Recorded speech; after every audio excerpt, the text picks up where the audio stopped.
Então, beleza, vamos lá. Hoje a gente vai começar a falar sobre os modelos, certo? Vamos começar a falar sobre os modelos.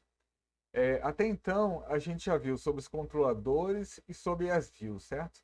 Assim, dessa abordagem MVC, né, que a gente vem adotando no nosso curso, a gente já trabalhou com os controladores, né? Criamos ali, por exemplo, o controlador main, né? Há 2 aulas atrás. E também criamos uma view, né? Uma view para cada uma das actions presentes no nosso controlador main, certo?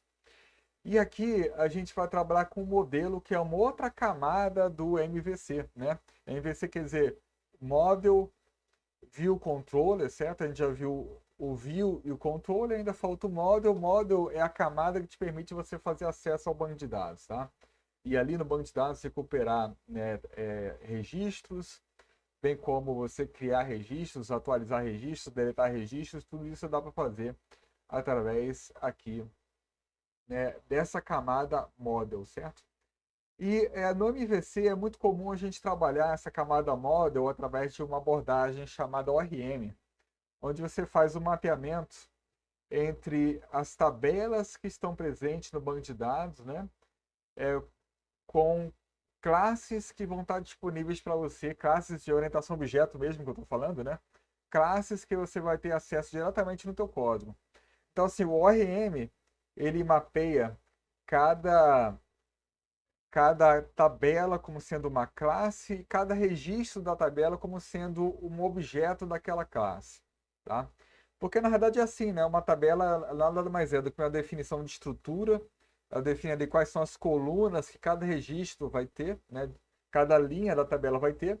Então, assim, isso dá para ser mapeado perfeitamente numa classe, porque uma classe também não tem dados, é basicamente uma definição de estrutura. E também é possível a gente mapear cada registro, né, em objetos, porque o registro nada mais é, uma linha de uma tabela nada mais é do que uma instância, né, você pega cada coluna, né, daquela tabela e atribui a essa coluna um valor. Aí você vai ter uma linha, e isso nada mais é do que um objeto. Porque objetos também é uma instância de uma classe, certo? Tá, pessoal? Então, assim, esse mapeamento ele é perfeito, né? E a ideia do ORM é essa, é você mapear, tá? Uma tabela em objetos, uma tabela em classes e linhas da tabela em objetos daquela classe, certo? Então aqui nós vamos falar sobre a camada M, certo? Conforme eu já falei, né? Já trabalhamos aqui um pouquinho com o V, são as views, um pouquinho com os controladores, que é o C no caso, né? E agora a gente vai trabalhar com, né, o M, a terceira camada, certo? E aí, né, o Node tem uma série de componentes aí que a gente pode utilizar para viabilizar essa camada de modelo, certo? E aqui eu estou mostrando alguns deles, olha, alguns projetos, alguns módulos, né, que a gente pode baixar lá no npm.js. Aqui eu estou mostrando, por exemplo, Objection, Sequelize, TypeORM, Loopback, Waterline. Né? O Waterline a gente chegou a trabalhar aqui no curso, né, quando eu cheguei a falar sobre o framework Sales. Tá? O TypeORM o ORM que eu trabalho, né, pessoalmente. Tá? Eu trabalho pessoalmente com o ORM, porque o TypeORM ele é baseado em TypeScript, né? E eu trabalho com TypeScript, né? Eu não trabalho diretamente com JavaScript, né? O CodeBench novo que eu estou desenvolvendo vai ser todo feito com TypeScript e no caso a gente trabalha com TypeORM. Mas aqui no curso, como a gente trabalha com JavaScript puro, sem utilizar TypeScript, a gente tem que utilizar uma abordagem, né? O TypeORM já não serve para a gente, né? Mesmo assim, né, o Sequelize, né, vendo as estatísticas aqui, ele é de longe o mais utilizado, certo? Ele é de longe o mais utilizado, ele é muito mais utilizado que o TypeORM, apesar de que o TypeORM mais recentemente ele tem chegado mais perto, tá? Isso aqui são estatísticas do ano passado, tá, pessoal? Mas aí esse ano, assim, o TypeORM tá ali mais ou menos na metade do Sequelize, tá? Metade da utilização do Sequelize. Mas o fato é assim, Sequelize é muito mais utilizado, ela é a abordagem adotada no mercado e por isso aqui no curso a gente vai adotar o Sequelize, tá?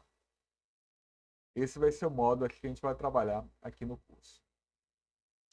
Aqui ó, que eu mostro algumas estatísticas relacionadas com o GitHub, né, de cada um dos projetos, né, o Sequelize, CPRM, né, SQLite ele tende a ser muito utilizado. Esse slide é do ano passado, tá, pessoal? Essas estatísticas aqui, tá? Eu atualizei esses slides aqui para esse ano, mas isso aqui eu não atualizei. Mas o SQLite é bastante utilizado, é o mais utilizado. Então, assim, o que a gente escolheu para trabalhar aqui no curso foi o SQLite, tá? Beleza, pessoal? E assim, eu não tenho tanta experiência prática com o SQLite, tá? Então, assim, por exemplo, os comandos eu não decorei nenhum, tá, pessoal? Eu sempre vim aqui no slide. Também aqui esse slide também vai servir de uma receitinha de bolo para eu poder, né, dar a aula, mesmo porque eu trabalho com Type ORM, né? Trabalho com outro ORM, certo? Mesmo assim, eu conheço muito de banco de dados, né? Meu doutorado foi sobre banco de dados. Então, para mim, todos os conceitos são muito claros. Então, assim, eu só preciso mapear, né? De um ORM para o outro, para mim não é difícil. E, assim, a primeira coisa que eu vou fazer aqui vai ser instalar, né, esses 3 pacotes aqui. O Sequelize, Sequelize CLI, né, que esse Sequelize CLI, ele serve, ele dá para a gente, dispõe para a gente uma linha de comando, né? Um comando, né, que a gente pode utilizar para criar modelos, para criar seekers, seeds, aliás, para criar migrations, tudo isso aí, né, esse comando dá para a gente. Vou falar bastante sobre ele na aula de hoje. E esse MySQL2 aqui, ele é um driver de acesso ao SGBD MySQL, tá? E a gente tem 2 drives aqui no mundo Node, né? 2 principais. A gente tem o projeto MySQL, deixa eu acessar o npm aqui JS. npm JS.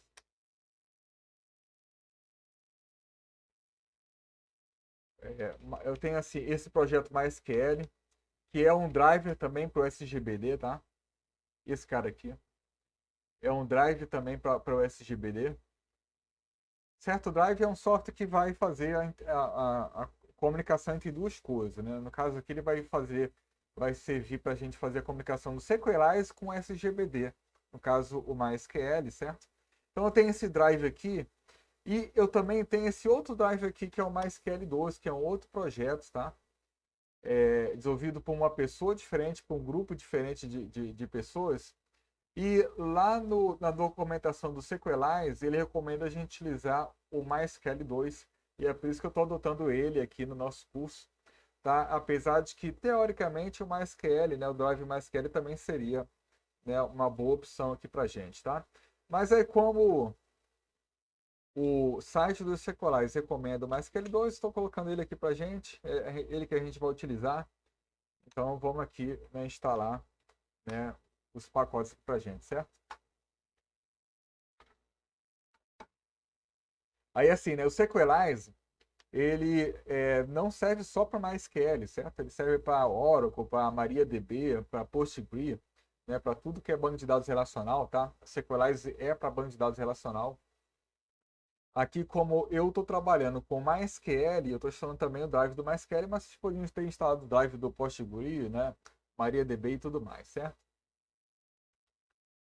Beleza, pessoal? Aí, assim, uma outra etapa que a gente precisa fazer também é a gente criar um arquivo. A gente instalou aqui já, né? Eu vou criar aqui um arquivo chamado sequelize, sequelize.rc. Tá errado, né? sequelize.rc, certo? E aqui vou copiar esse cara. Esse cara aqui, esse arquivo sequelize.rc, ele possui algumas diretrizes de configuração do Sequelize, tá? Aqui, por exemplo, indica onde que é o diretório de configuração, qual é o arquivo de configuração do Sequelize, tá? Aqui, por exemplo, eu vou dar diretrizes lá de acesso ao banco de dados, senha do banco de dados e tudo mais. Aqui é a pasta do models, né, dos modelos. Aqui é a pasta dos seeders e aqui das migrations. Eu vou falar bastante na aula de hoje sobre esses 3 caras aqui, tá? Models, seeders e migration, certo? Vou falar bastante sobre eles hoje aqui. Tá, pessoal? Então, a gente vai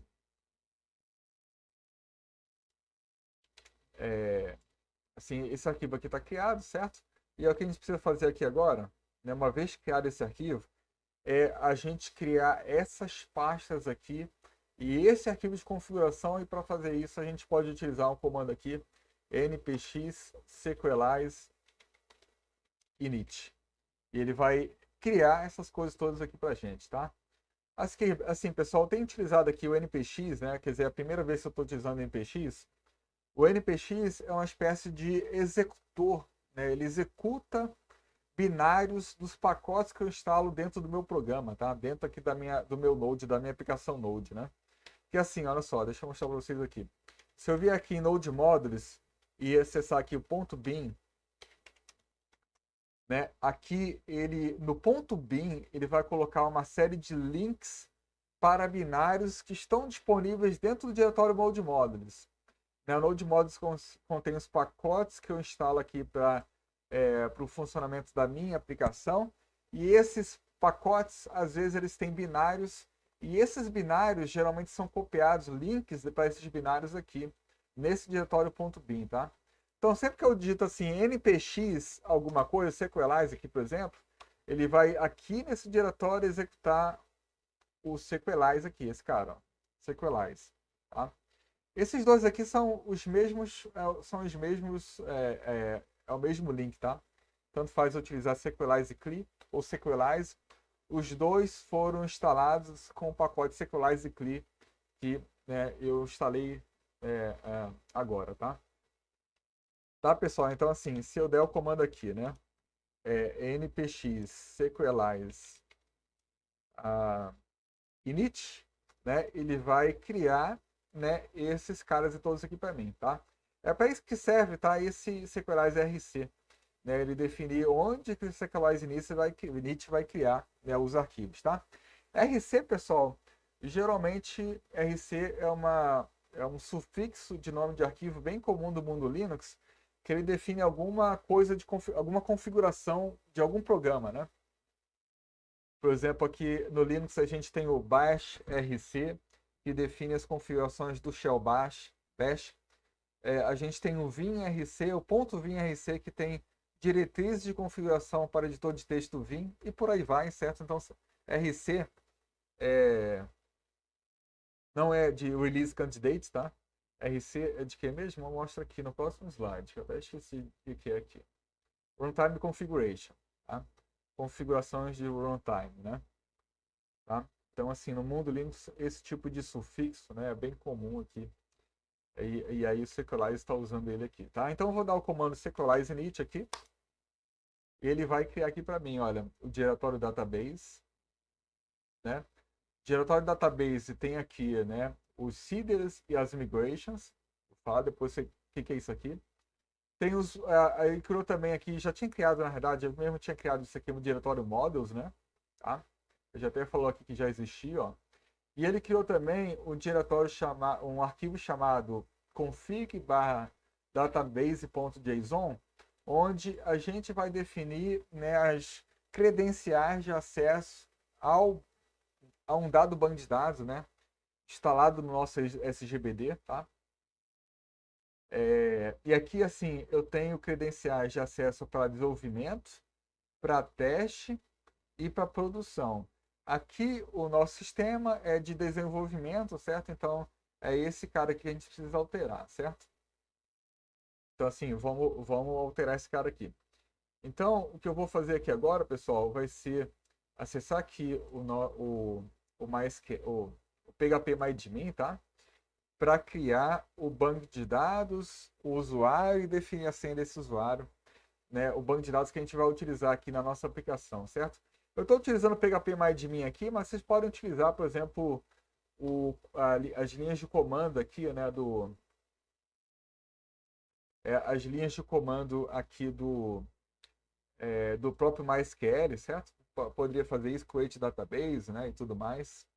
Mas eu vou usar aqui, né, o próprio PHP para fazer isso, certo? Mas antes, já que está esse slide aqui, eu vou mostrar para vocês assim qual vai ser, né, as tabelas que a gente vai adotar aqui na nossa aplicação, tá? Quais são as tabelas que vão estar presentes na nossa aplicação. A gente vai ter ali uma tabela users, né, que vai registrar, né, os dados dos usuários que vão se cadastrar no sistema. A tabela partidas.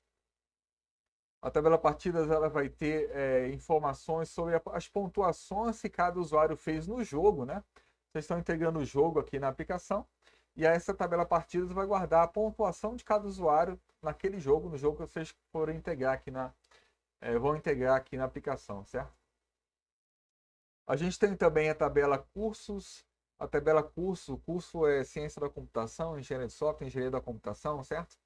Então, assim, quando o usuário ele cria, né, quando alguém cria um registro para si na sua aplicação, ele vai precisar definir o curso dele. Se ele é de ciência, se ele é de engenharia de software e por aí vai, tá?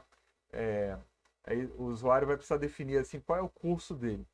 E um curso, ele está geralmente associado a uma área. A área é ciências exatas, ciências biológicas, tá? Ciências humanas. Então, então é isso, né? Cursos é ciência da computação e tudo mais, áreas é ciências exatas e tudo mais. Então a gente tem essas 4 tabelas. Está aqui uma descrição de cada uma dessas tabelas aqui, certo? Users, partidas, né? Curso, que faltou colocar no plural. E tá aí. E aí, para a gente criar o banco de dados, a gente pode criar utilizando aqui esse shellzinho do próprio MySQL, certo? Ele disponibiliza isso aí para a gente. Mas eu vou utilizar aqui o PHP-MyAdmin para criar ele, tá? Então eu vou criar aqui o banco de dados MyApp, tá? MyApp. Ele cria aqui para mim, já criou um banco de dados vazio, certo? Por enquanto não tem nada aqui, né? Nenhuma tabela em nada. E aqui eu vou ainda criar um usuário, né? Eu vou criar aqui um usuário chamado MyApp. E a senha dele vai ser senha 123, senha 123, certo? E beleza? Vou dar permitir. Aqui eu estou definindo as permissões globais desse usuário, certo? Então estou aqui no data dizendo que assim esse usuário MyApp ele tem acesso de leitura a todo o banco de dados, certo? Então vou dar aqui um go, ok? Eu digitei a senha errada aqui. Senha 123, senha 123. Tá aqui, né? Criado, certo? E agora eu vou definir que o usuário MyApp que eu acabei de criar, ele vai ter permissões totais dentro do banco de dados MyApp aqui, ó. Tá? Então eu vou aqui em Go, né, e selecionar tudo aqui, ó. Tá? O cara tem permissões gerais aqui, né, no database MyApp, certo? Então tá aí, ó. Então agora a gente tem um usuário para mexer, né, bastante aí no, né, aqui no banco de dados MyApp, tá? Beleza, pessoal? Então, assim, repito, né? Isso aqui que eu fiz agora, tudo isso que eu fiz aqui no PHP-MyAdmin, vocês podem fazer também só dando esses comandinhos aqui, olha. É só esses comandinhos aqui. Já faz tudo isso que eu fiz lá na interface. Vocês também podem utilizar o MySQL Workbench, né? Também é um aplicativo bem bacana aí para se trabalhar com MySQL, tá? É uma opção também. Né? O PHP-MyAdmin, eu trabalho com o PHP-MyAdmin que eu estou acostumado a trabalhar com ele. Então, vou aqui, definir aqui, né? Que o username é MyApp. O password, ele é senha 123. Database é MyApp. Certo? Então tá aí. Né? As credenciais, as informações necessárias para o acesso ao banco de dados MyApp já estão configurados aqui, tá? Pessoal, aqui desenvolvimento, olha só. Isso aqui está definido aqui, olha só. Dentro de app models index.js, ele está dizendo o seguinte, ó, que se eu não tiver, né, uma variável node, uma variável de ambiente node-env, isso quer dizer que meu ambiente é de desenvolvimento, não é de produção nem de teste. tá? Esse process.env aqui, ele é uma variável, né? Um objeto que está disponível para a gente, né? Em qualquer instância do Node, tá? Inclusive, se eu posso ver aqui no terminal, ó, acessar aqui, por exemplo, nosso terminal Node, e aí se eu digitar aqui process, ele vai mostrar para mim o objeto aqui, tá vendo? Esse process é um objeto contendo informações do processo mesmo de execução do Node, tá? E um dos elementos aqui desse process é o env, que são as variáveis de ambiente, tá? As variáveis de ambiente do meu sistema Linux aqui, do meu usuário, Davi, certo? Tá tudo aqui. E aí, assim, se não tiver uma variável no NodeEnv chamada NodeEnv aqui, né? Quer dizer, se não tiver uma variável NodeEnv dentro desse cara, então ele vai escolher desenvolvimento, que é, né, esse cara aqui. Aí por isso que ele vai pegar a senha daqui, tá? Mas assim, para eu criar um ambiente de produção, bastaria eu criar, por exemplo, o NodeEnv aqui, né, uma variável de NodeEnv no meu ambiente, utilizando, por exemplo, production, certo? Esse cara aqui. Daria para fazer isso, tá? Mas aqui no nosso já está configurado para a gente trabalhar nesse ambiente de desenvolvimento aqui, certo? Então tá tudo certo aqui. Beleza, pessoal? Olha só, esse cara aqui foi gerado pelo Sequelize init, tá? Esse cara todo aqui foi configurado, foi criado pelo Sequelize init, que eu dei anteriormente, e eu vou depois utilizar esse arquivo aqui para poder usar os modelos da nossa aplicação. Vou já falar um pouquinho sobre isso, tá? Então, beleza, pessoal. Já temos aqui nosso banco de dados, né, configurado, criado, senha, usuário, tudo certo. Vamos seguir aqui agora, então. Tá? Aí, pessoal, sempre lembrando, né? Aqui eu estou utilizando a senha 123, porque é meu ambiente de desenvolvimento, né? Aqui ninguém vai acessar esse cara, esse banco de dados, a não ser eu, né? E aqui é um banco de dados de exemplo que eu estou querendo para dar aula também. Mas em produção a gente nunca coloca uma senha simples assim, certo, pessoal? É sempre bom alertar essas coisas para, né, o professor Davi não gosta de utilizar senha simples, senha 1, 2, 3, estou utilizando aqui só para efeitos didáticos mesmo, certo? Então, beleza, já configuramos esse cara aqui também, tudo certo, né? O host é o localhost, dialeto é o MySQL, tá aqui, tudo certo. Estou falando sobre NodeEnv aqui também, né? Já falei lá no Visual Studio para vocês. E aí, vamos lá. Agora a gente vai entrar mesmo, né? Já que o Sequelize está configurado, a gente vai entrar mesmo agora no uso do Sequelize para a gente poder manipular tabelas e acessar dados, né? E tudo mais, certo? E como é que a gente faz principalmente para criar as tabelas, certo? Vamos primeiro criar as tabelas aqui, né? Desde já eu falo para vocês que as migrações que a gente vai criar são códigos que a gente cria, né, para criar tabelas, tá? Vou já falar um pouquinho sobre isso. Então tá, vamos lá falar então, né, sobre como é que a gente faz para gerar os modelos da nossa aplicação e as migrações. E depois eu vou falar sobre seeders também, tá? Beleza? Então a gente vai utilizar, pessoal, esses comandinhos aí para criar, né, os modelos e as migrações. Eu vou criar aqui com vocês e depois eu mostro para vocês o que é cada uma dessas coisas, o que é modelo, o que é migração, tá? E como é que a gente utiliza nessas coisas, certo? Então, vamos lá. Então, de novo, né? npx sequelize model create, né? Eu estou utilizando aqui o shellfish e ele tem um histórico bem legal aqui de trabalhar.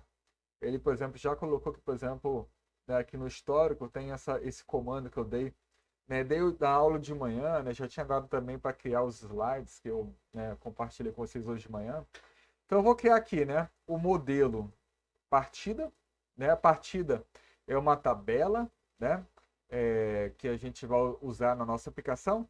Lembrando assim, eu vou criar os modelos e as migrações para cada tabela do banco de dados, certo? User, partida, curso e área, certo? São as 4 tabelas que a gente vai trabalhar, tá? Então, geralmente o modelo é isso. O modelo é uma referência a uma tabela. É uma forma de acesso a uma tabela do banco de dados, tá? Geralmente o modelo é exatamente isso, tá? Então, eu vou aqui criar o modelo partida, criar o modelo e as migrações partida, né? Vou criar aqui também o user, né? Meu ficha aqui já completa para mim. Melhor shell que eu já usei na minha vida esse ficha aqui. Aí também vou mostrar aqui também, vou criar aqui também o curso, né? Os cursos. Vê, pessoal, que é o seguinte, olha, ele está criando aqui, né? Eu passo aqui o nome da tabela, tá? Nome da tabela não, nome do modelo, tá? Nome do modelo, mesmo porque a tabela vai ficar no plural depois vai ficar cursos, né? E aqui eu passo os atributos, olha só. Os atributos de curso são sigla, nome, descrição e a área do curso. A área, no caso, é aquele ciências exatas, ciências biológicas e tudo mais, tá? Então é sempre isso, ó. Model create, name, curso. E aqui eu defino os atributos. Esses aqui são os atributos para a tabela curso, tá? Beleza? E aí, por fim, aqui eu vou criar a diária. A área aqui, no caso, né, vai ter apenas o atributo nome. Sendo que sempre que eu dou model create, ele automaticamente já cria para mim 3 atributos. Ele cria um ID autoincrementado, que é a chave primária da tabela, né? Ele cria um atributo chamado created at e updated at, tá? Depois eu posso falar sobre cada um desses esses atributos que ele cria automaticamente aí, tá? Então eu vou criar aqui a área também. Então beleza. Você vê que, por exemplo, em models, olha, já tem aqui área, tem curso, né? Tem o partido, tem o uso e as 4 tabelas, cada uma representada por um modelo aqui dentro da minha aplicação. Se eu acessar a área aqui, por exemplo, né, ele aqui embaixo ele vai mostrar, por exemplo, os atributos, olha, os atributos aqui, né, desse modelo área. No caso, é só o nome. Aqui em Associate eu defino, né, as associações, as relações da tabela área com as outras tabelas do banco, né? Então, por exemplo, no modelo curso, vai ter uma associação com área aqui no caso, né? Porque para cada curso vai ter uma área, né? Então aqui em Associate eu defino as associações, as relações entre as tabelas, tá? Quais são as relações da tabela área com outras tabelas do meu banco de dados. Beleza, pessoal? Então, isso aqui tudo é criado automaticamente, a gente não precisa editar muito. Na aula de hoje a gente não vai editar, tá? E aqui, ó, esses aqui são os modelos, e ele criou também as migrações, as migrations, ó. Criou aqui a migration, por exemplo, área, né? A migration, ela nada mais é do que um código de criação das tabelas, tá? Criação ou edição das tabelas, ou remoção também. Então, ó, aqui no migration da tabela área, ele está dizendo que ele vai criar uma tabela chamada áreas, tá vendo? Ele coloca no plural, tá vendo, pessoal? Eu não gosto muito dessa história de colocar no plural, não, mas isso é uma coisa do Sequelize e eu não vou nem mudar isso. Mas, por exemplo, outros ORMs não tem isso de colocar no plural, tá? Por exemplo, no meu sistema, eu sempre uso as tabelas no singular. Mas aqui, como a gente está trabalhando com Sequelize, vou seguir os padrões dele para não, tá? Para não complicar mais, certo? Então, assim, essa migração aqui, uma migração é sempre uma alteração que você faz no banco. Então, por exemplo, essa migração aqui, o que ela vai fazer? Vai criar a tabela áreas. A tabela áreas ela tem um ID, ela possui o nome, possui um registro, uma coluna chamada created at e updated at, ok? Que essa coluna aqui faz, pessoal? Ela registra o momento de criação do registro no banco de dados. Então, na hora que você insere uma nova linha na tabela área, esse cara aqui vai mostrar o momento em que a coisa foi criada, em que o registro foi criado. E sempre que você editar o registro, esse cara aqui vai ser atualizado, tá? Então, esse aqui sempre vai guardar a data de criação, isso aqui vai sempre guardar a data da última modificação daquele registro. É uma coisa, são dados que são interessantes às vezes para a gente guardar aí. E o Sequelize já faz isso automaticamente para a gente, não precisa se preocupar com isso, então é uma conveniência legal aí, né, que o Sequelize dá. Beleza, pessoal? Aí, olha só, as migrações foram criadas, né? Por enquanto, o meu banco de dados aqui, o MyApp não possui nenhuma tabela, tá? Não possui tabela nenhuma. E o que eu vou fazer aqui, olha? Se eu der o comando npx sequelize db migrate, ele vai rodar todas as migrações. Essas 4 migrações aqui ele vai rodar, no sentido de que ele vai executar os comandos que estão sendo definidos aqui no up, tá? Vou já mostrar aqui embaixo, tem o down também, mas por enquanto eu só falando do up, ó. Quando eu dou esse comando aqui, ele vai rodar para mim as migrações aqui disponíveis nesse diretório Database Migrations, tá? Deu algum erro de senha aqui. Senha 1, 2, 3. MyApp. Deixa eu rir aqui.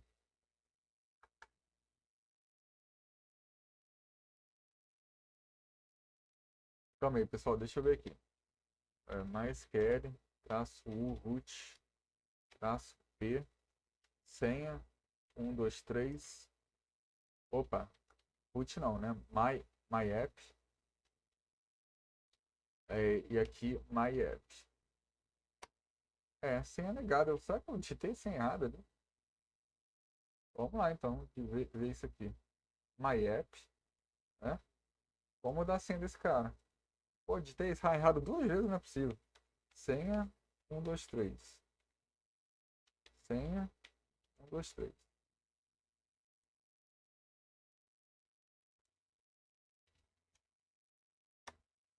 Tinha digitado senha 1, 2, 3 errado 2 vezes, cara. Caramba. Então tá. Então beleza. Vamos lá então rodar o migrate novo. Agora sim, olha, ele rodou aqui as migrações, tudo certo? E se eu vier aqui agora no banco de dados, MyApp, tá aqui, olha, as 4 tabelas, mais essa tabela aqui, Sequelize Meta, que contém informações sobre as migrations que já foram rodadas aqui na aplicação, tá? As migrations rodadas foram essas aqui, olha só. Create partida user, né, que tem um timestamp, né, do horário, do momento em que eu criei, né, a migration, tá? Por exemplo, aqui tá 2020, 11 de novembro, né, 25, tudo mais, a hora e tudo mais, certo? Beleza, pessoal? Aí assim, olha, migration 1. Tá, vamos ver aqui. Olha só, uma coisa importante, né? Eu aqui estou dizendo que string, nome é string, né? Senha é string, né? Curso é inteiro, né? Descrição é texto, né? Mas aqui nesse local eu estou colocando a documentação, né, desses tipos, né? Para vocês verem quais são os tipos de dados que a gente pode colocar aqui, né? Por exemplo, ele vai suportar tipo de dados relacionados a datas, a big int, a caracteres, né? A dados binários, tá? Ele suporta uma série de tipos de dados. E aqui no nosso SGBD, nosso banco de dados, como é um banco de dados muito simples, eu estou trabalhando só com string inteiro e texto, tá? Mas aqui ele mostra outros tipos, né? De dados que estão disponíveis no MySQL e que também podem ser utilizados aqui no SQLite, tá? Beleza?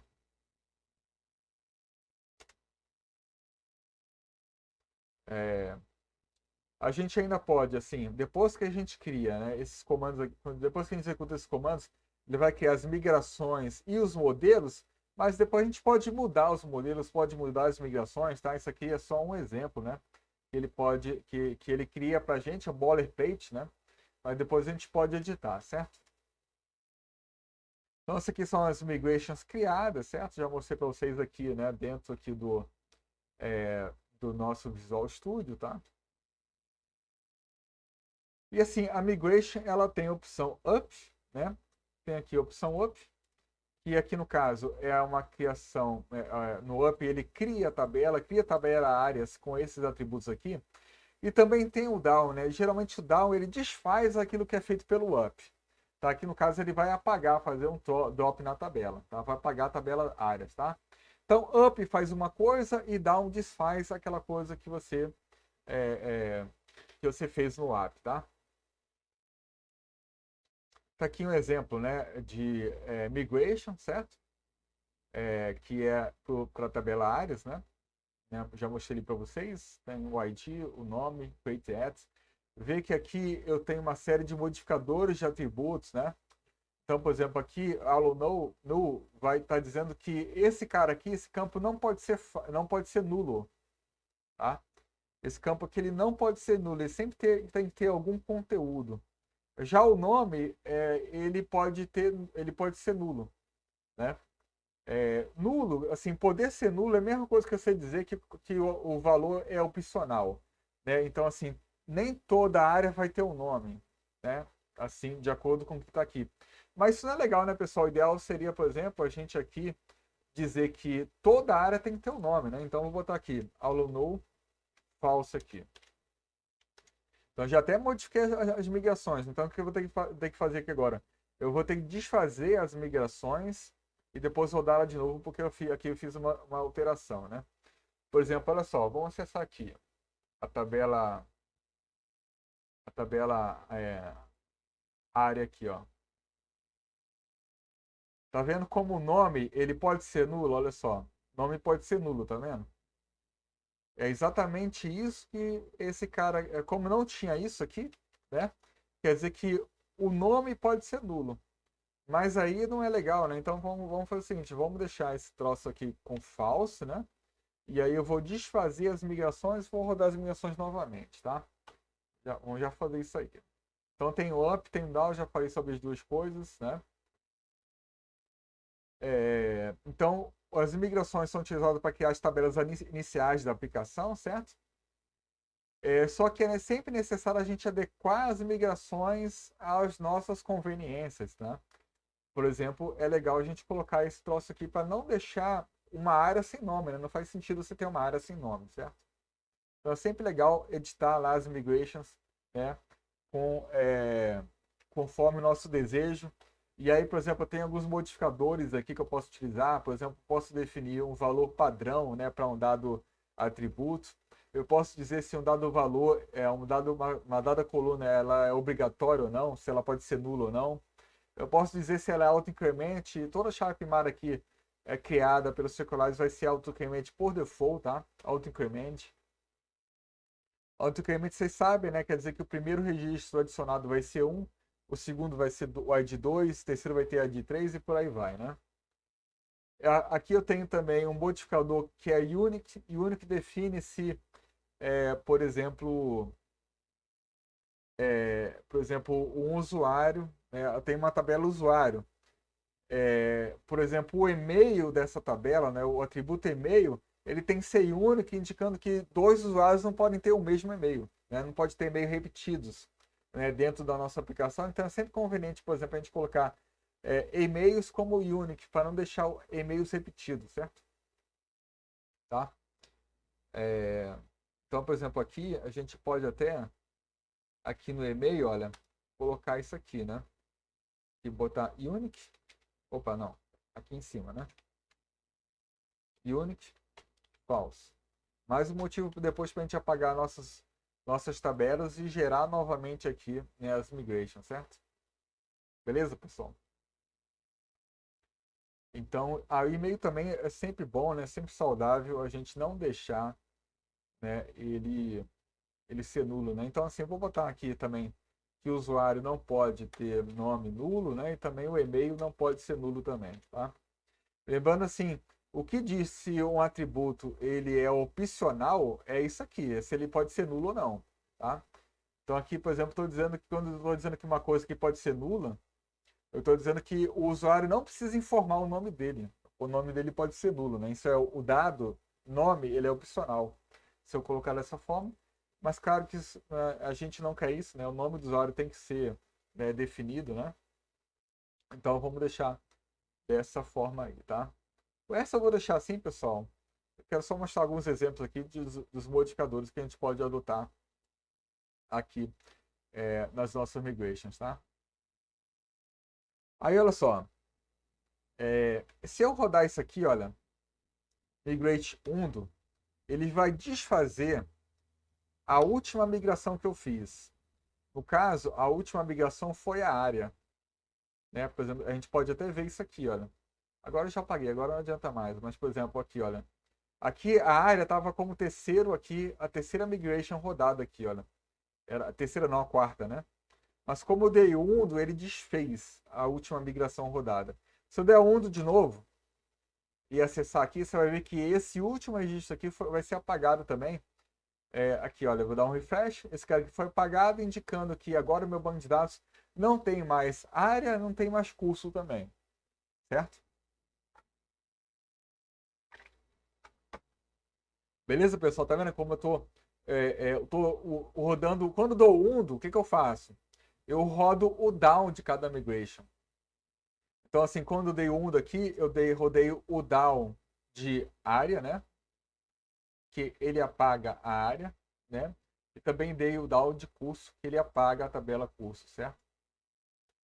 Se eu botar assim, all, ele vai desfazer tudo. Então, ele vai apagar todos, né? Vai apagar tudo aqui do meu, todas as migrações, certo? Então, assim, tá vazio.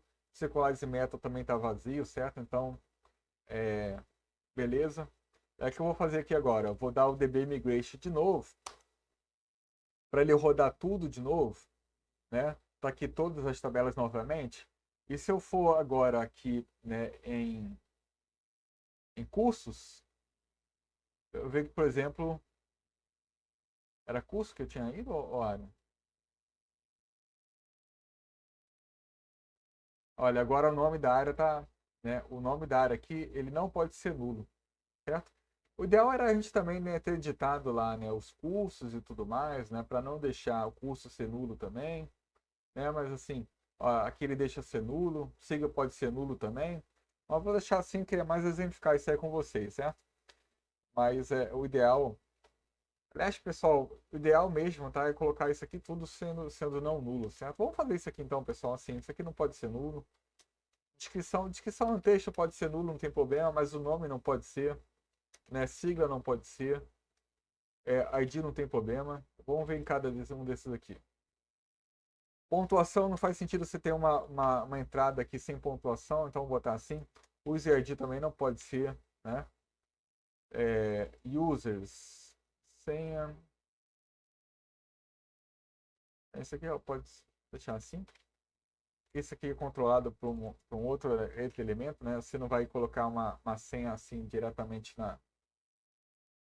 a senha criptografada, né? Então, assim, se não é a senha do formulário, né, que se adiciona aqui, então eu vou deixar assim, não tem problema. Aqui mais, curso, já coloquei tudo aqui, né? E a área também já tinha colocado, né? Aqui o nome. Então, vou fazer de novo. Vou dar um dual, ele vai apagar tudo para mim, eu vou dar o DB Migrate novo.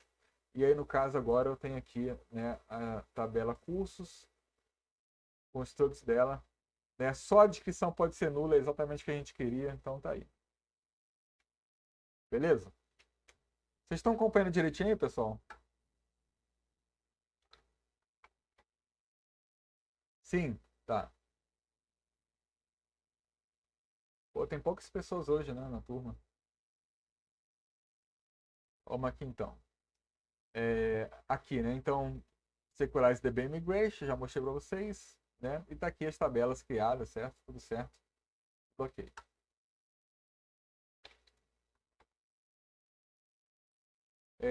Assim, a priori, as tabelas estão vazias, né? Certo?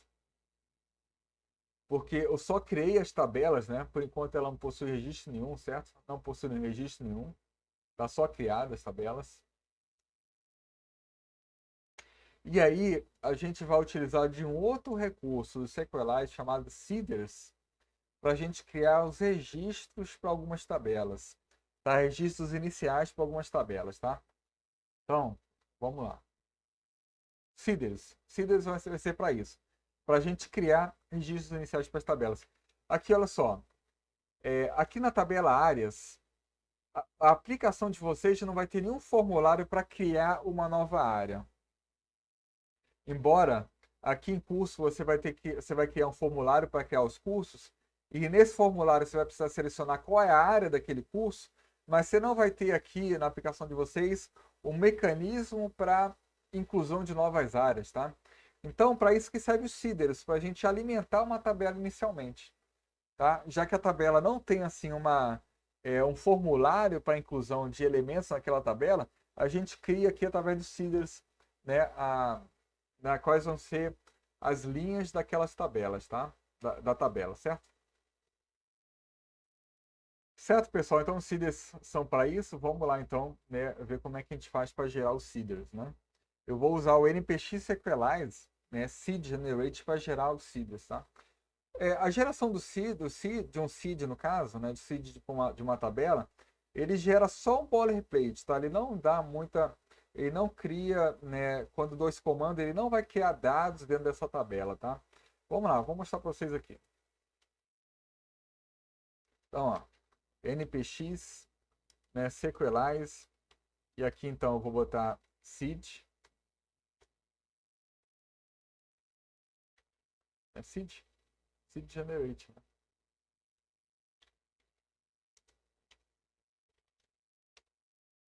Name, área. Aqui eu defino qual é o nome do modelo, tá? Não o nome da tabela, mas o nome do modelo. Aqui o nome do nosso modelo é área, tá? Então ele vai criar aqui, né, a seed pra gente. Vai. Ô, pessoal, aqui é npx, certo? Botei npm. Então tá aqui, certo? Certo, pessoal? npm ele serve para executar os scripts do package.json, certo? npx serve para executar os binários que estão dentro do ponto .bin dentro do node módulo, certo? São coisas diferentes, tá? Beleza? Então aqui, olha, dentro de seeders, ele criou esse arquivo aqui para mim, né? Que também tem um up e tem um down. O up eu vou utilizar para adicionar registros e o down eu vou utilizar para apagar os registros adicionados dentro do up. Tá? Basicamente essa é a ideia. Mas esse cara aqui é só um boilerplate, né? Ele não tem muitas coisas aqui que eu posso aproveitar, né? Aqui não tem os dados, né? Eu tenho que adicionar os dados que eu quero incluir aqui na minha tabela, certo? Ele só mostra aqui, olha, um exemplo, ó. Um exemplo aqui, né, de código que eu posso utilizar para criar o seed, né? Então eu vou copiar esse cara aqui, eu vou copiar esse cara e vou, né, dar um Ctrl V aqui e apagar nessas coisinhas aqui.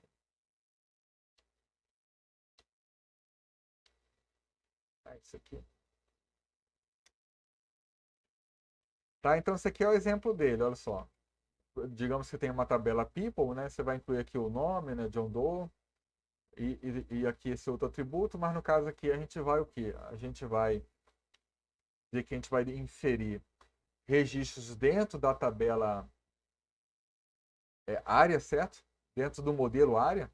E aqui eu vou dizer o seguinte, olha, que o nome da área por exemplo, ciências exatas. O created at esse cara vai ser igual a new date, tá? Isso aqui é um comando próprio, mais do próprio JavaScript, tá? Aqui, esse new date ele retorna a hora atual, tá? Então, assim, o que vai guardar aqui então? Vai ser a hora do registro dentro da tabela, certo? E aqui o update at também. Update at também. Eu vou fazer a mesma coisa aqui, né, com ciências humanas e ciências biológicas.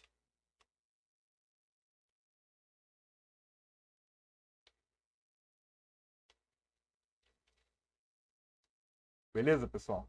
Então tá aí. Então aqui o seed criado, né? E vai rodar esse troço aqui. E aqui, olha, o que eu vou fazer? Aqui, nesse down, eu vou apagar todo mundo da tabela. Não vou apagar cada um daqueles registros, não. Eu vou apagar todo mundo logo aqui. Porque essa tabela não vai ter mais, né? Outras coisas além disso aqui, tá? Vou botar a área aqui, né? Não existe o modelo people, né? Então, é isso aqui que a gente tem que fazer, tá? Geralmente, quando a gente fala de book, pessoal, a gente está falando de um número de registro, né? Uma dada lista, né, de registros, tá? Isso é um book, tá? Então, assim, vai inserir esses registros aqui, essa lista de registros aqui. Beleza? Então, assim, a seed foi gerada, beleza? Né? Tá aqui, né? Então, assim, a gente deu esse comando, ele gerou um boilerplate pra gente. A gente editou o boilerplate, né? O boilerplate tem o up, tem o down. Esse cara que vai servir pra gente adicionar os registros aqui para apagar os registros, tá? E tá aqui, né? O que eu fiz, que eu acabei de fazer. Lembrando que, assim, aqui eu coloquei o ID, né? ID 1, ID 2, ID 3, mas o ID é auto-incrementado, certo? Então, assim, não preciso colocar o ID aqui, o ID seria opcional, então, né, não coloquei, tá? Não preciso colocar o ID, porque o ID é auto-incrementado, então o primeiro registro vai ser 1, o segundo vai ser 2, o terceiro vai ser 3, e é isso. Aqui o down, né, pagando tudo, certo? Pagando aqui. Aliás, pessoal, aqui eu estou colocando, não o modelo, estou colocando o nome da tabela, né? Então eu vou mudar aqui, né? Realmente é o nome da tabela, então me desculpa, eu me confundi, não é a tabela aqui, né? Não é o modelo aqui, é o nome da tabela, tá?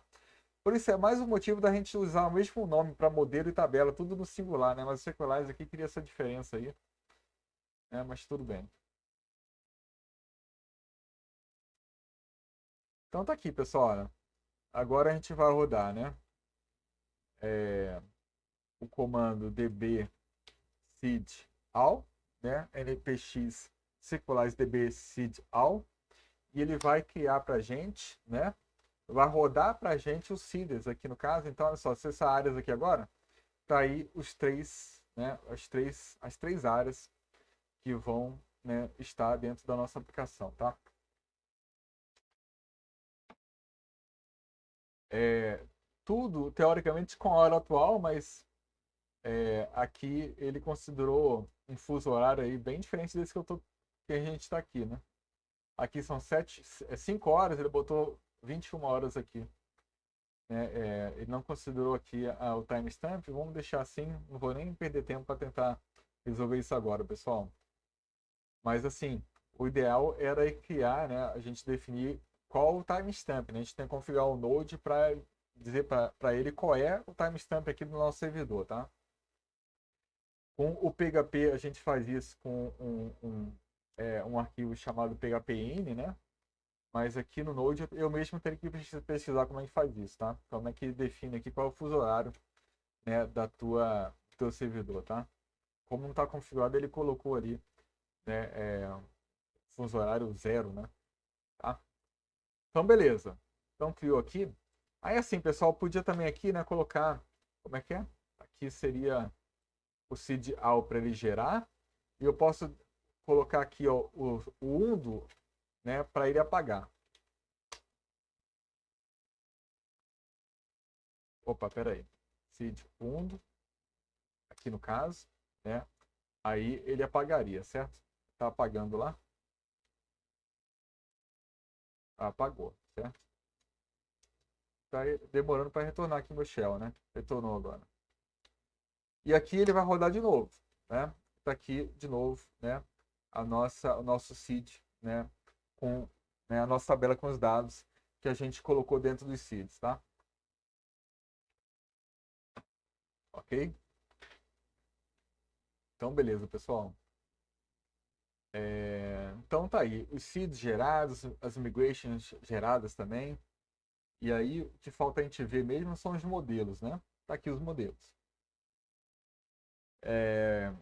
Então, assim, a gente já tem tabela, já tem dados, né, dentro de uma tabela, no caso tabelária, e agora a gente está pronto para trabalhar com os modelos dentro da nossa aplicação, certo?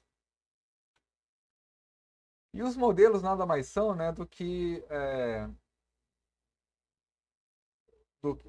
uma espécie de classe, são classes que, né, remetem a cada tabela do banco de dados, certo? Eu vou utilizar essas classes para fazer acesso aos registros presentes dentro das tabelas que estão no banco de dados, certo?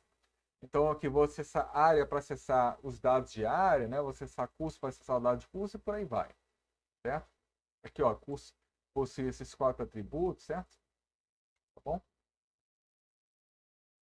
Então eles estão sendo criados aqui dentro de App Models, né? Conforme a gente já definiu, inclusive, dentro daquele Sequelize RC, né? Que a gente criou no início da aula. Então tá aqui, né, o exemplo de modelo, certo? Já falei um pouquinho deles, né, falando aqui do associate, né, daqui dos atributos, tudo mais. Esse aqui é o nome do modelo.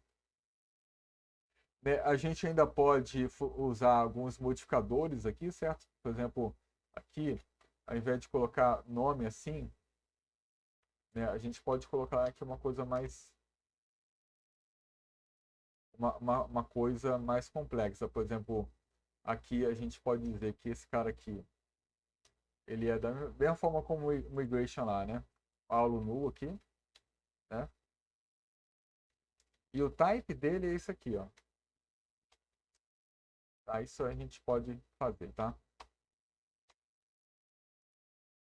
Tá? Então, assim, o ideal é a gente editar, né, os modelos e colocar, né, esses modificadores de atributos que são os mesmos que a gente definiu lá nas migrações, tá? Aí o type, hello null. Se eu não defino um objeto, o que está esperando é exatamente só o tipo aqui, tá? Beleza, pessoal? Então, assim, o ideal é sair mexendo aqui em todos os modelos para ajustar, inclusive aquilo que a gente define nas próprias migrações, tá? Mas eu não vou fazer isso não aqui para a gente não perder muito tempo. Ainda tem, né, umas coisinhas para falar na aula de hoje. E aqui, olha só. Então, o que a gente vai fazer agora? A gente vai utilizar os modelos para criar essa paginazinha aqui, ó. Tá? Assim, no período passado eu utilizei, né, os alunos implementaram um jogo de xadrez, tá, pessoal? Mas aqui no caso de vocês vão implementar, né, no caso, é um jogo diferente, certo? Então, ignora esse chess aqui, tá? Mas o que vocês vão imprimir vai ser isso aqui, olha só. Uma página chamada barra área, que lista aqui quais são as áreas disponíveis na tabela área para gente, tá? Então a gente vai criar um novo controlador, a gente vai criar uma nova view e a gente vai fazer o uso dos modelos para a gente poder imprimir isso aqui. Tá? Isso que a gente vai fazer agora, tá? Então vamos lá, pessoal. Então assim, ó, eu vou criar aqui um novo controlador que vai ser chamado de área. Isso é muito comum, a gente criar um controlador para cada tabela do banco de dados, para cada tabela que tem um CRUD do nosso banco de dados, tá? Não é toda tabela que vai virar um controlador, não, certo? Mas muitas tabelas vão ter controladores específicos. No caso aqui, eu não vou colocar, por exemplo, esse tipo de coisa aqui dentro do controlador main que a gente já criou, porque senão vai virar uma bagunça. É melhor você criar um controlador para ter área, para ali você colocar as actions relacionadas com a área, certo? Então, vou botar aqui, então, por exemplo, ó, aqui eu vou, né, a primeira coisa que eu vou fazer nesse controlador vai ser acessar o modelo área, né? Esse modelo área aqui, ó, certo? Vou fazer isso aqui dentro do controlador. E aí, no caso, eu vou botar assim, models, né? Primeiro eu vou acessar os modelos aqui, botar require, e aqui no caso vai ser, né? Aliás, models, aqui, ó, models, que não está repetindo aqui. Models barra index. Esse index aqui, ele foi gerado lá pelo aquele comando sequelize init, e ele ali é uma forma de acesso aos modelos, tá? Quando eu faço isso, ele me dá uma forma de acesso aos modelos a partir dessa variável aqui, a partir desse objeto, tá? E a partir desse momento eu posso fazer isso, ó, const área é igual a models.area. Beleza? Posso fazer isso aqui. E a partir desse momento eu posso criar aqui uma função, por exemplo, a função chamada index, que vai listar as áreas para a gente, tá? Então essa função aqui vai receber um rec e um res da mesma forma como a gente tinha feito anteriormente. E aqui esse cara, aqui dentro, né, a gente vai fazer acesso, vai acessar as linhas presentes na tabela área, né, vai passar isso para view, né, e tudo mais, né. Vou já colocar aqui module.exports, module.exports é igual a index, certo? E aqui, olha só, vou fazer isso, ó, const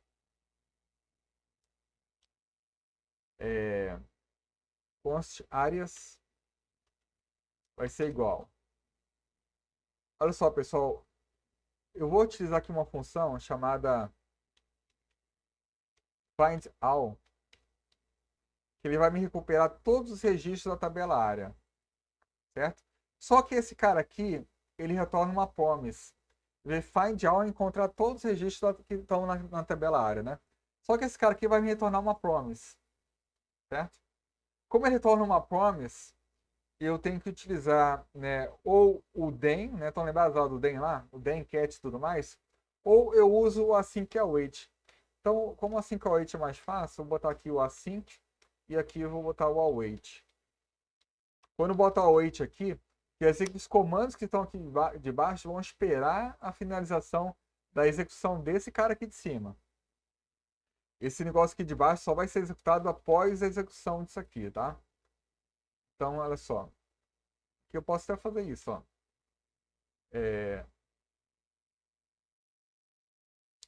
Bem, para a gente mostrar isso aqui, eu vou fazer o seguinte. Eu vou colocar aqui, olha, a priori, um res.send, um oi ali para view, né? A priori vai ser um oi que eu vou enviar aqui para view, tá? Na nossa página. E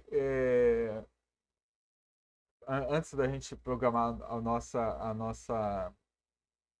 nossa view, certo? Eu vou colocar só um oi lá na página. E olha só, como eu criei aqui um novo controlador com uma nova action, né? Eu vou precisar então acessar o nosso arquivo de rotas, né? No arquivo de rotas, eu vou precisar definir uma nova rota aqui, que é, por exemplo, a rota áreas, né? Que vai acessar aquela página que a gente está criando agora, né? Então, eu vou botar aqui, por exemplo, ó, const área controller, que é aqui um novo controlador, e aqui no caso é área, certo? Controlador área.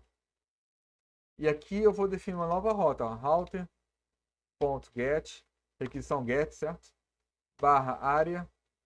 Esse cara aqui, ele vai acessar o area controller.index, né, que a gente já exportou lá com o modo export, tá? Tá vendo como o arquivo de rota aqui ele engloba todas as rotas de todos os controladores, tá? Então aqui no caso ele está fazendo isso. E a partir de agora, se eu rodar aqui, né? Deixa eu botar a aplicação rodando aqui, npm start. Vamos lá, pessoal, pegou um erro aqui. Eu acho que o Node que eu dei, a aula que eu dei de manhã de Node está rodando aqui. Vou botar aqui assim, kill all Node. Mas tem tudo que é processo Node aqui. Ele está falando que já tem alguém usando o endereço 3000 aqui, né? Então, vamos ver se agora vai. Tá aí, ó. Ouvindo a porta 3000, beleza? Então, localhost 3000, tá rodando certinho. Tá aqui, né, nosso negócio.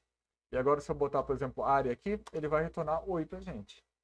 Né? Então, assim, nosso controlador, nossa rota está funcionando. E olha só o que eu vou fazer aqui, ó.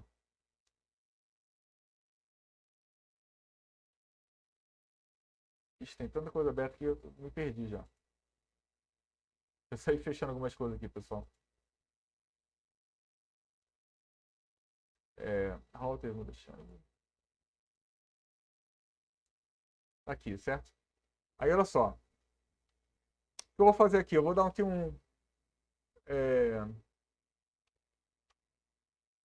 por exemplo, áreas.for each. Eu vou imprimir aqui para cada área. Eu vou imprimir, executar console.log área. Certo? Então, assim, ele vai imprimir aqui no console, né, as informações dos registros que eu peguei lá do banco de dados, né? Então, aqui vou executar de novo esse cara. E aí, olha só, aqui ele botou para mim, olha, os dados aqui, por exemplo, ó, né, ciências biológicas, o ID 6. Olha, ele botou o ID 6, olha só, pessoal. Vocês fazem ideia porque ele botou agora o ID 6 lá, pessoal? Vocês fazem ideia? Agora que eu entendi por que eu tinha colocado o ID 1, 2 e 3 lá no CIDR. Veja que ele colocou aqui 4, 5, 6, por quê? Porque o ID 1, 2 e 3 já tinha sido utilizado nos registros que a gente tinha pagado anteriormente, né? Se você for aqui em Operations, olha, Ele vai mostrar aqui para você. Ó, aqui tá um. Aqui é Operations mesmo? É Operation.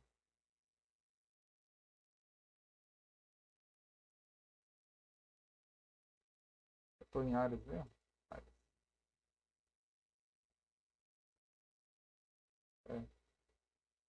É. Isso aqui era para estar um valor diferente, mas tudo bem. Tá. Mas enfim, 1, 2 e 3 eu tinha apagado, aí ele colocou 4, 5, 6 agora. Certo? Beleza? Então, assim, tá. Vamos deixar assim por enquanto, tá? Mas, assim, talvez o ideal seja a gente realmente colocar na seed, né, o ID de cada área, tá? Talvez seja o ideal. Mas beleza, pessoal. Então, assim, ele imprimiu aqui, né, os registros de cada área. Mas tá vendo, assim, que para cada área ele colocou um monte de coisa aqui também. Ó, previous data values. Colocou aqui ó, uma série de meta-informações sobre os atributos da tabela, né, tudo mais. E isso são coisas que o SQLite retorna para a gente, né, uma série de outras coisas que a gente quer. E aí, o ideal seria a gente enviar para a View só os dados, né? Só esses dados aqui crus, assim, olha. Certo? Então a gente vai usar de um mecanismo para fazer isso, tá? Mas antes disso, vou colocar aqui, né? Race.render, né? Para renderizar uma dada view. No caso, a view vai ser uma view que eu vou criar ainda, que é a área barra index, tá? Eu vou passar aqui para esse cara. O que eu vou passar para esse cara? Áreas, né? Só que assim, o que eu vou fazer? Eu não vou passar o áreas dessa forma com todas essas metas e informações aqui. Eu vou passar áreas, ponto. Vou utilizar o map, tá? Para converter cada área, né? E na verdade chamar, né? O método aqui chamado toJSON, que ele vai converter para gente, né? Vai deixar mais limpo, né? Essa coisa que está sendo enviada aqui, né? Para a view, tá? Quer ver, pessoal? Pessoal, só vou dar um Ctrl X aqui por enquanto e vou mostrar o toJSON para vocês, ó. toJSON. Beleza? Eu vou acessar de novo aqui, né, a página. E aí no acesso ele vai imprimir para mim isso aqui, ó. Tá vendo? Agora ficou só o dado puro, ó. Sem nenhum outro dado adicional, ó. Só o dado. Né? Esse toJSON faz isso pra gente, né? Ele tira os dados é, que são meta-informações e tudo mais. Então eu vou dar um Ctrl V de novo aqui. E tá aqui agora, vocês entenderam por que eu estou fazendo isso, né? Eu estou agora mapeando, né? Assim, eu vou retornar, né, um objeto contendo os dados de áreas, mas para cada exercício de área, eu vou converter ele para esse formato aqui. Tá? E aí, lá na view, o que ele vai receber vai ser esse dado aqui apenas, não aquelas meta-informações todas. Tá? Antes o Handlebar aceitava, tá, pessoal, fazer isso aqui diretamente. Ó. Só isso aqui. Ó. Mas de um ano para cá ele deixou de aceitar isso, então por isso eu estou, né, fazendo essa conversão aqui. Tá? Beleza, então já temos aqui o nosso controlador. O que eu vou fazer aqui agora? Vou lá na view, né, criar aqui um novo diretório chamado área. Dentro de área, eu vou criar um novo arquivo chamado index.handlebars, certo? E aqui dentro, né, eu vou botar aqui, por exemplo, áreas da ciência, né? Estão lembrados lá do handlebars? Vou botar aqui um L, né, de uma lista não ordenada. E aqui estão lembrados do handlebar? Vou botar aqui, por exemplo, it áreas, né? Vou fechar aqui, né, o it. E aqui dentro eu vou colocar o li, né? E vou botar aqui nome. E dentro de área tem o atributo nome, né? E agora, se eu acessar esse cara aqui de novo, ele vai mostrar para mim exatamente o que eu queria. Tá aqui, ó. Certo?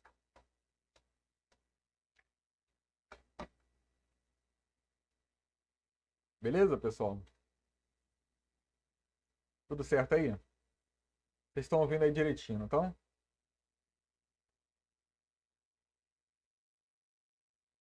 Beleza. Então tá aí, pessoal. Olha só, na aula de hoje a gente fez aqui, né, um controlador novo, uma view, já mexemos com os modelos. A gente juntou agora assim na MVC, né? Tá tudo junto aí agora, né, na nossa aplicação. Então, assim, a aula de hoje foi bem importante aí para juntar as três coisas, certo? Na próxima aula a gente vai falar um pouquinho mais sobre esse find all aqui, né? Aqui, por exemplo, eu posso colocar, por exemplo, um where aqui, ó. O where que a gente usa no nosso SQL mesmo, né? Pode botar assim, por exemplo, where, nome,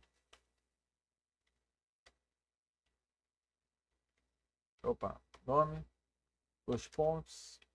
E aqui, por exemplo, posso botar, sei lá, isso aqui diretamente, ó. Ciências exatas. E aqui no caso, né, ele vai retornar só ciências exatas pra gente, ó. Tá vendo? Então esse where aqui é o where lá do SQL, né? Que a gente usa, né? E aí depois, na próxima aula eu vou mostrar aqui como você utiliza o AND, o OR, né? O like e tudo mais, tá? Tudo isso aí vai ser na próxima aula, tá? Basicamente é um JSON, um objeto que você coloca aqui. E esse objeto vai ser os critérios de seleção dos registros lá no banco de dados, tá? Então, beleza, pessoal. A aula de hoje era essa aí. Aí na aula que vem a gente vê, né, aí os critérios, tá? De acesso, né, de seleção do banco de dados, certo? É... Alguém tem alguma dúvida aí sobre a aula de hoje?